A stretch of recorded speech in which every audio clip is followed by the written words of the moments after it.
नमस्कार। यह है कहानियों का अद्भुत संसार किस्सा कहानी और मैं मंजीत ठाकुर आपको सुना रहा हूं अपनी ही लिखी एक कहानी जिसका शीर्षक है बुरी आत्मा। मैं अपने कमरे में खामोशी से अपनी कुर्सी पर बैठा था। मेरी कुर्सी बड़ी खूबसूरत थी, शीशम की लकड़ी की थी। पिछले 17 सालों से मैं उस पर बैठता आया था। हर साल दिवाली के ऐन पहले मैं उस पर खुद वार्निश किया करता था और आम दिनों में हफ्ते में छुट्टी के किसी एक दिन, क्योंकि मेरी छुट्टी हफ्ते में कभी भी हो जाया करती थी, मैं साफ सूती कपड़े को भिगोकर उसमें थोड़ा सरसों का तेल लगाकर कुर्सी को पोंछा करता था, जिससे छोटे मोटे दाग धब्बे छूट जाया करते थे। इस कुर्सी को मैंने अपनी आंखों के सामने बनवाया था और मुझे ये इतनी प्यारी थी कि मैं उस कुर्सी के चप्पे चप्पे से परिचित था और इस कुर्सी में मेरी देह की गंध अब भी मौजूद थी। पहले मुझे नहीं पता था कि मनुष्य गंध क्या होती है, इंसानी गंध क्या होती है और कुर्सी जैसी चीज में मनुष्य यानी मनुष्य की गंध भी समा सकती है। इस कुर्सी के सामने लगी थी मेरी मेज। ये मेज मेरे जन्म से भी अधिक पुरानी थी और यह सागौन की लकड़ी की थी और मुझे इसलिए प्यारी थी क्योंकि इस पर मेरे बाबूजी लिखते पढ़ते थे। उनकी कलमों से निकली रोशनाई के छींटे अब भी कहीं कहीं मौजूद थे। मुझे अपनी उस मेज में बाबूजी की देह गंध महसूस होती थी और मुझे हर वक्त उनकी उपस्थिति का आभास होता रहता था। इसलिए मैंने उनकी मेज को कभी रंगने या वार्निश करने की कोई कोशिश नहीं की। मुझे गुजरे हुए कोई 2 महीना 7 दिन का वक्त गुजर चुका है। नहीं समझे? मुझे गुजरे हुए का मतलब है मेरी मौत हो चुकी है। मुझे अच्छी तरह याद है उस रोज मेरी बीवी बहुत रोई थी। मैंने देखा था कांच की चूड़ियां तोड़ते वक्त उसकी कलाइयों पर खरोंच आ गई थी। उस खरोंच से थोड़ा सा खून भी निकल आया था। बिखरे बालों में वो सिर धुन रही थी, सर पटक रही थी। लेकिन इस अपार दुख और विषाद के बावजूद वो मेरे साथ मर नहीं सकती थी। दुनिया की यही रीत है। मैं मर कर निकल चुका था और अब उसे जीकर दिखाना था। मौत से मरने वाले को डर नहीं होता भी होगा तो मरने की ठीक बाद ये डर चला जाता है। असल डर तो उनके मन में होता है जिनको इस धरती पर उस दिवंगत शख्स के बगैर जीना होता है। एक शख्स मरता है तो उससे जुड़े लोगों की दुनिया बदल जाती है। लेकिन जिस दिन मैं मरा था मेरे लिए कुछ भी नहीं बदला था। कोरोना महामारी के दौर में जब दिल्ली, मुंबई, सूरत, गुड़गांव हर जगह से मजदूर लोग सीधे ही अपने गांवों की ओर निकल लिए, जो बचे रह गए वो अपने छोटे मंझोले कमरों में कैद थे। पर हमारी ड्यूटी सड़कों पर थी। मेरे साथी कहते थे कि मुंह पर गमछा या मास्क लगाने से भी कुछ नहीं होगा। ये सब बस मन को मनाने वाली बातें हैं। सबकी आंखों में अविश्वास था, डर था। एक एक करके हमारे साथी कोरोना के वायरस की चपेट में चले आते गए। पहले दौर में मेरे कुछ साथी वेंटिलेटर पर गए तो पर वापस नहीं लौटे। दूसरे दौर के संक्रमण के वक्त मेरे कुछ साथी ऑक्सीजन के बगैर तड़प तड़प कर मरे। पर हमने अपनी ड्यूटी को जिंदगी से ऊपर समझा। इस कर्तव्य निष्ठा का नतीजा यह निकला कि एक दिन मुझे जुकाम सा हो गया, गले में खराश आ गया, खाने का स्वाद चला गया और मैं किसी भी तरह की गंध पहचानने में नाकाम हो गया। ऊपर वाले की रहम थी कि मैं संक्रमण के बावजूद मरा नहीं। मुझे फौरन से पहले अस्पताल भेज दिया गया। अकेलापन सालता तो है पर अकेले पड़ जाने से ज्यादा नहीं। उस वक्त खिड़की के बाहर से सब मुझे देखते थे, मैं उन्हें देखता था। मेरे अंदर जिंदगी की एक आस भरी हुई थी। उम्मीद का उजाला मेरे शरीर को चादर की तरह लपेट कर एक गजब की गर्माहट दे रहा था। इस गर्माहट ने मुझे जिंदा बने रहने में मदद की थी। मैं सेहतमंद होकर जिंदा घर लौट आया था।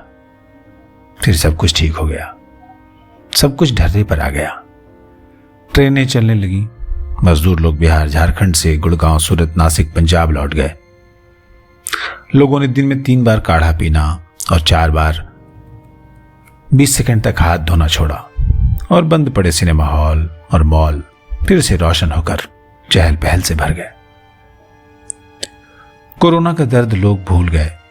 वक्त के साथ लोग वापस ऐसे हो गए जैसे कुछ हुआ ही नहीं। 2020 और 2021 का साल मानो लोगों ने कैलेंडर से मिटा दिया। कुछ 2.5 साल बीत गए होंगे। मैं अपनी तोंद को कम करने के लिए और वजन घटाने के लिए सुबह जॉगिंग करने निकलने लगा था और ऐसी ही एक सुबह मैं पार्क में गिर गया। पहले तो मुझे लगा कि मेरी धड़कनों की रफ्तार बढ़ रही है और फिर मुझे चक्कर आ गया। गिरते वक्त ही मैंने महसूस किया कि अचानक चारों तरफ की रोशनी मध्यम बढ़ती चली गई थी। लोग कहते हैं कि मरने के बाद इंसान का धरती के लोगों, रिश्तेदारों और दोस्तों से लगाव खत्म हो जाता है। वो अपनी एक नई यात्रा पर निकलता है। रिश्ते नाते पीछे छूट जाते हैं। पर मेरे साथ ऐसा नहीं हुआ था। मुझे अपनी देह पर सर पटकती बीबी के उजड़े केश याद है। उसके माथे से सिंदूर पोंछती हुई औरतों का जोर से रोना याद है। मुझे अपना बेटा याद है, ठबकते हुए बेटे और मासूम बेटी का चेहरा याद है, जिसको ये नहीं पता चल रहा था कि आखिर उसके पापा को हुआ क्या है। हाँ, तो पार्क में जॉगिंग करते वक्त मैं गिरा और फिर मेरी आंखों के आगे अंधकार छा गया।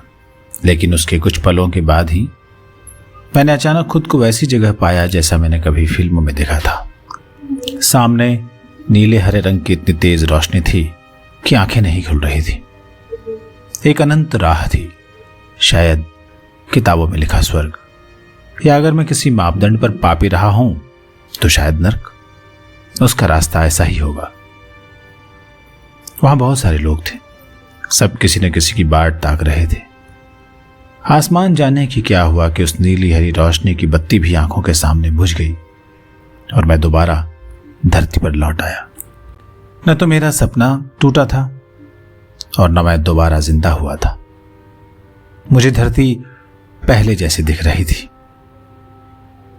मेरे सामने मेरा घर था, पर अब उस घर में मैं नहीं था।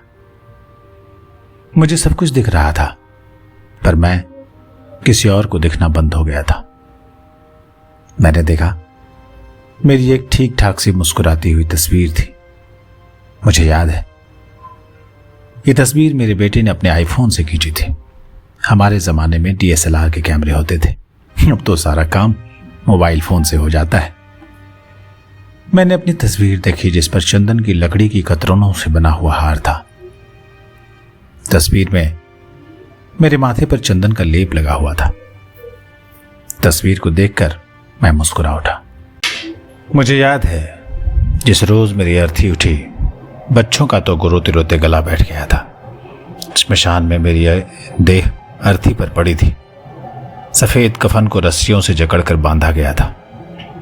अर्थी जब श्मशान में नीचे रखी गई, तब तक अर्थी का हरा बास जहां जहां ठीक से बांधा नहीं गया था, वहां वहां से बंधन ढीले हो गए थे और अर्थी का आकार प्रकार टेढ़ा मेढ़ा हो चुका था। मेरी छाती पर रखे गए गेंदों की फूलों की माला अब सूख कर बिखर गई थी। सजावट का मसला घर से निकलने तक का था। श्मशान में मेरे बहनोई वहां के कर्मचारियों से लड़ पड़े थे। वो शायद लकड़ियां देने में बेईमानी कर रहा था, या शायद मेरे बहनोई ही कुछ मोल भाव कर रहे थे। मुझे याद है मैंने अपने दाहिने हाथ की सबसे छोटी उंगली में सोने की एक अंगूठी पहन रखी थी जिसमें पन्ना जड़ा हुआ था। मेरी देह को नहलाते या उठाकर चिता पर लिटाते वक्त किसी ने उसे निकाल लिया था। मुझे ध्यान नहीं था कि कौन था, पर था तो कोई रिश्तेदार ही, कोई सगा ही था। तीसरे दिन श्मशान जाकर बेटे ने बड़े आहिस्ते से मेरी चिता की राख से मेरी अस्थियों के बचे खुचे टुकड़े सहेजे। उन्हें पीतल के कलश में रखकर लाल कपड़े में लपेट दिया। श्राद्ध में बहुत सारे लोग आए थे। हमारी बिरादरी में श्राद्ध का भोज 3 दिन का होता है। खाने आए हर शख्स को मेरे मरने का गम था। मुझे जीते जी कभी पता नहीं लगा कि मैं इतने लोगों का इतना अजीज हूं। मुझे इस बात की खुशी थी कि वहां देह के साथ न रहते हुए भी मैं अपने परिवार वालों को बगैर मेरी जिंदगी से जूझते देख पा रहा था। ऐसी किस्मत कम लोगों को मिलती है। लेकिन मरने के बाद मुझसे संतानों का मुंह छूट नहीं रहा था। मैं चाहता था कि अपने बिटिया का चेहरा हमेशा देखता रहूं, जिसकी 10वीं की परीक्षाएं सर पर थी, जो पढ़ने में बहुत ध्यान लगाती थी और अच्छे नंबर लाती थी। बेटे के कॉलेज में पढ़ाई का सख्त दौर चल रहा था और अभी आगे उसका पूरा करियर बाकी था। उसका ध्यान रखना भी जरूरी है। मेरा बेटा मेज पर झुककर पढ़ता, नोट्स बनाता, कभी मोबाइल में उलझ जाता तो मैं उसके बिस्तर के पास बैठकर बस उसे देखता रहता। ये पल जीते जी मुझे कभी नसीब नहीं हो पाए थे। मैं जिंदा था तो वो मुझसे छिटकता ही रहता था। जब वो छोटा था तो मेरे जागने से पहले स्कूल चला जाता था और जब मैं दफ्तर से लौटता तब तक वो सो चुका होता था। जब वो बड़ा हुआ तो मेरे दफ्तर से जाने तक जागता नहीं था और मेरे सोने के बाद बाहर से लौट कर आता। अपनी जिंदगी के इन्हीं मिस हो चुके लम्हों को जीने के लालच में मैं हमेशा अपने घर का चक्कर काटता रहता, अपनी प्यारी चीजों के पास, अपने प्यारे लोगों के इर्द गिर्द। पर मेरी दादी कहती थी, अदृश्य आत्माओं के आने के बाद माहौल में भारीपन आ जाता है। एक दिन बड़ा गजब हुआ। देर रात का वक्त था और बेटी पढ़ रही थी। मैं हॉल में खड़ा होकर उसे औपलक देख भर रहा था। जाने उससे मेरी झलक दिख गई थी या माहौल में मेरे होने से भारीपन आ गया था। वो बेतरह डर गई। वो भागकर सीधे अपनी मां के पास चली गई और डरते डरते कहा था, मुझे डैड दिखे हॉल में। उसकी मां उस रोज थोड़ी देर रोई और आंसू पोंछकर उसने बेटी को कहा, पढ़ाई ज्यादा करने से ऐसा हो जाता है, सो जा। कुछ नहीं, तू अपने डैड को मिस कर रही है। उसके बाद से मैं जरा सावधान रहने लगा। पर बहुत कोशिशों के बाद भी तीसरे दिन मैं बेटे को भी दिख गया और फिर 4 रोज के बाद पत्नी को भी मेरी झलक दिख गई। एक बार पड़ोस के वर्मा जी भी रात के खाने के बाद टहलने निकले थे। मैं भी बस पाकड़ के पेड़ के तने से उसी तरह टिक कर खड़ा था जैसे मैं जीते जी छिप कर खड़ा होता था, ताकि बीवी बच्चों से छिपाकर सिगरेट पी सकूं। जाने क्या बात हुई कि मैं वर्मा जी को भी नजर आ गया। मोहल्ले में बात आम हो गई कि फला साहब इधर ही घूमते रहते हैं। बच्चों ने शाम के बाद खेलना बंद कर दिया। मेरे घर के लोग भी हनुमान चालीसा पढ़ने लगे। मेरी गली में बिजली गुल हो जाए तो लोगों का आना जाना कम हो गया। मेरी तस्वीर पर श्रीखंड चंदन का टीका लगाते हुई पत्नी ने पूछा भी मुझसे, क्यों डरा रहे हो सबको? ये लोग मुझसे डरने लगे हैं। मैं पत्नी को फुसफुसा कर यह बात याद दिलाना चाहता था जो मैंने शादी की पहली रात उससे बड़ी नरमी से कहा था कि मैं ताजिंदगी उसका ध्यान रखूंगा। मैं उसको याद दिलाना चाहता था कि जिंदगी भर कितना मैंने उसका ध्यान रखा ये तो खुद बताएगी, लेकिन मरने के बाद मैं यहां सिर्फ उन लोगों का ध्यान रखने के लिए ही हूं और किसी को डराने के वास्ते भूत बनकर नहीं आया हूं। मुझे याद है बहुत साल पहले फादर्स डे पर बिटिया ने कार्ड बनाया था मेरे लिए, you are best dad. Best dad डराने लगे। कुछ दिनों में ही मेरे घर वालों ने कई जानकारों से राय ली, पूछा, मशवरा किया। किसी जानकार ने लाल रंग के कपड़े में प्याज बांधकर दरवाजे पर लटकाया। कुछ ने कुछ और उपाय बताए। मैं उनके उपाय देखता जाता था और मुस्कुराता जाता था। 2 दिनों के बाद मेरे घर में एक पूजा रखी गई थी। पीले धोती कुर्ते में पुजारी जी आए थे। सफेद कागज पर उनने सामानों की लंबी लिस्ट तैयार की। 60-70 हजार का खर्च और कुछ खास उपाय बताए थे मेरी बीवी को। इतना ज्यादा खर्च? मेरी पत्नी हैरान रह गई थी। बुरी आत्माओं को भगाना आसान नहीं होता है जजमान। अतृप्त आत्माएं भटकती रहती हैं, उनको संतुष्ट करना होता है। पंडित ने मेरे ससुर जी की ओर देखते हुए कहा था। पत्नी ने लंबी सांस ली थी। मुझे अजीब लग रहा था यह सब।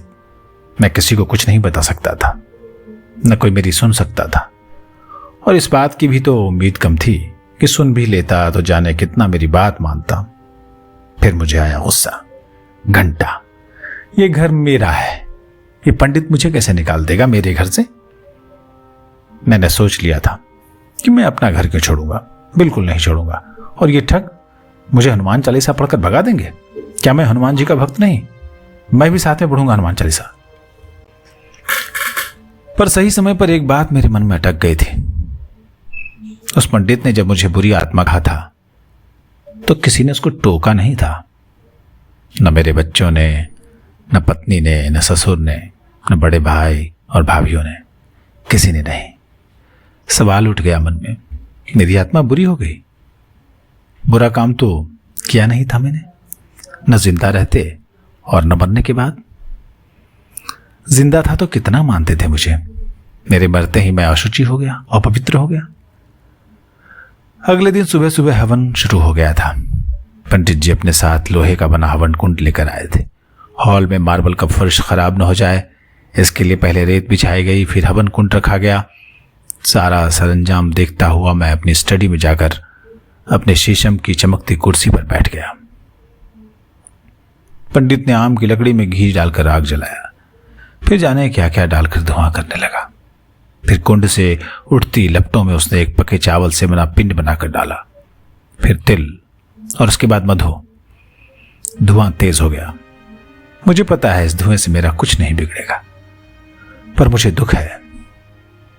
इस सारी जिंदगी घर में तमाम खर्चे पूरते हुए मैं अपनी बीमारी इनसे छिपाता रहा। वो भी कैसी बीमारी? तमाम जिंदगी न तो मैंने कोई बुरी शय पाली, हफ्ते में एक आध सिगरेट के अलावा न खैनी गुटखा खाया, शराब वगैरह तो दूर की बात, कसरत वर्जिश भी करता था। पर अचानक पता चला फेफड़ों में संक्रमण है। मुझे लगा कि बस छोटा मामला है, करा लेंगे इलाज। लेकिन इस बीमारी ने मुझे दर्द देने से पहले मौत दे दी। बीमारी ने दर्द नहीं दिया था, पर यहां कमरे में धुआं दर्द दे रहा था। नहीं, बिल्कुल नहीं। मुझ पर इस पंडित के हवन के धुएं का कोई असर नहीं हो रहा। मैंने सुना है ऐसे आयोजनों के बाद प्रेतों को बेचैनी होती है और वो घर छोड़कर भाग निकलते हैं। मुझे ऐसा कुछ नहीं हो रहा, पर मेरी आंखों में उस तिरस्कार का धुआं भरा हुआ है। मेरी आंखों में उस तिरस्कार का जलन है। मेरी बीमारी से अधिक दर्द मुझे भगाने का आयोजन दे रहा है। अपनी 3 उंगलियों से तिल और हवन सामग्री को उठाकर बेटा हवन में डाल रहा है। पंडित जी के साथ कह रहा है स्वाहा, पर वो स्वाहा नहीं है। वो पिता की आत्मा के दोबारा दर्शन न होने के लिए उसकी इल्तिजा है। हवन के वक्त ही पंडित ने पत्नी से पूछा, घर में उनकी सबसे प्यारी कौन सी चीज है, यानी कौन सी चीज है जिसे देखते ही आप सबको उनकी याद आती है। पत्नी और दोनों बच्चों ने एक साथ मेरी तरफ इशारा किया। मेरी तरफ? नहीं, मेरी तरफ नहीं, मैं जिस पर बैठा था उस कुर्सी की तरफ। मैं तो दिख ही नहीं रहा था किसी को, दिख रही थी तो महज मेरी कुर्सी। अब पंडित जी हाथ में कुल्हाड़ी लेकर मेरी तरफ बढ़े। मेरी तरफ नहीं, मेरी कुर्सी की तरफ, मेरी उस घर में सालों से बनी निशानी की तरफ। मैं उस कुर्सी से उठकर खड़ा हो गया जिस पर कई सालों तक मेरे बैठने से निशान बन गए थे। मैंने आहिस्ता से अपनी उंगलियों से उन्हें छुआ। यही है मेरा, बाकी कुछ नहीं। मेरे देखते ही देखते पंडित जी ने अपने हाथ में पकड़ी कुल्हाड़ी से उस कुर्सी के टुकड़े टुकड़े कर दिए। बात की बात में कुर्सी लकड़ियों का ढेर बन गया। कुर्सी नहीं, उस घर में मेरी मौजूदगी लकड़ियों का ढेर बन गई थी और उसके टुकड़े उसी हवन कुंड में डाल दे जा रहे थे जिसमें मेरी पत्नी, बेटी और बेटे ने घी डाली थी। आग की लपटें तेज हो गईं। निशानियों को स्वाहा कर देने के शुभक्रम से मेरा दिल किरिच किरिच टूट गया था। मैं धीमी चाल में जाकर दरवाजे के पास खड़ा हो गया। मैंने एक आखिरी बार पीछे मुड़कर देखा, इस उम्मीद में कि मेरे परिवार के मेरे प्यारे लोग शायद मुझे डर से नहीं, मोहब्बत के साथ याद कर रहे हों। कुछ देर पहले जिन बच्चों की आंखों से हवन के धुएं से आंसू निकल रहे थे वो सूख चुके थे। हवन कुंड से अब धुआं नहीं, तेज लपटें निकल रही थी जिन्होंने आंसुओं की नमी सुखा दी थी। मुझे पता है ये लोग हर साल बरसी करेंगे, इसी पंडित जी को बुलाकर कर्मकांड करके मेरा आवाहन करेंगे, मेरे लिए चावल का पिंड बनाकर उस पर तिल और मधु मुझे अर्पित करेंगे, पितृपक्ष में मेरे लिए तर्पण करेंगे। पर मैं कभी लौट कर नहीं आऊंगा, कभी नहीं आऊंगा। बुरी आत्माओं का घर आना ठीक नहीं होता, खासकर उस घर में जिसमें उसकी आखिरी निशानी भी मिटा दी गई हो। एक कहानी थी बुरी आत्मा, लिखी मैंने, आवाज भी मेरी यानी मंजीत ठाकुर की। कैसी लगी बताइएगा जरूर, ठीक लग रही हो लाइक कमेंट शेयर करके बताइएगा, चैनल को सब्सक्राइब कीजिएगा। नमस्कार।